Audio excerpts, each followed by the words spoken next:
পারেন 200 না পারলে 100 হইলেও দরুদ শরীফ পড়বেন প্রতিদিন আসর থেকে মাগরিব পর্যন্ত।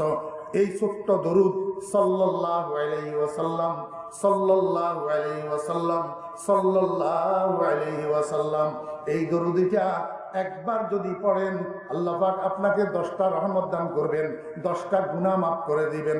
আল্লাহ পাক আপনার জন্য 10টা মর্যাদার আসন বরাদ্দ করবেন। ইসমাঈল আলাইহিস সালামের বংশ থেকে 10টা কৃতদাস আজাদ করে দেওয়ার সওয়াব আপনার আমলনামায় লিপিবদ্ধ করে দিবেন। দরুদ ছোট হইতে পারে, কিন্তু আপনি বিনিময়ে ছোট পাবেন না। সাল্লাল্লাহু আলাইহি ওয়াসাল্লাম, সাল্লাল্লাহু আলাইহি ওয়াসাল্লাম। এই মনোযোগ আছে? যত বড় জটিল কঠিন রোগ হোক না কেন, আমার ছোট ভাইরা, ও মুরব্বিয়ানে কেরাম, ও যুবক ভাইরা, শিক্ষিত ভাইরা, ভালো করে শুনেন। আল্লাহ পাক আপনাকে জটিল কঠিন রোগে আক্রান্ত করে দিয়েছে। আপনি কি করবেন? ফজরের নামাজ পড়বেন। ফজরের নামাজের পরে 1 গ্লাস পানি সামনে নিয়ে বসবেন। এই 1 গ্লাস পানি সামনে নিয়ে বসবেন। একটু কষ্ট হবে, কিন্তু কষ্ট তো করতেই হবে, নতুবা লক্ষ লক্ষ টাকা ডাক্তারের দিতেছেন তো সেখানে যাইতেছে না।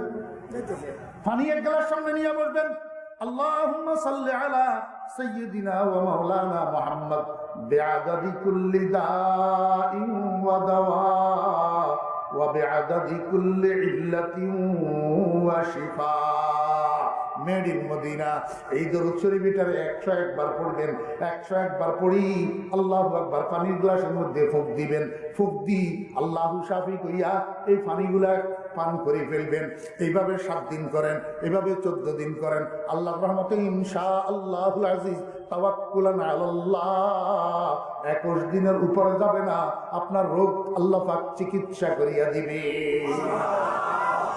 আল্লাহুম্মা সাল্লি আলা সাইয়্যিদিনা ওয়া মাওলানা মুহাম্মদ বিআদাদি কুল্লি দাইন ওয়া দাওয়া ওয়া বিআদাদি কুল্লি ইল্লাতিন ওয়া শিফা।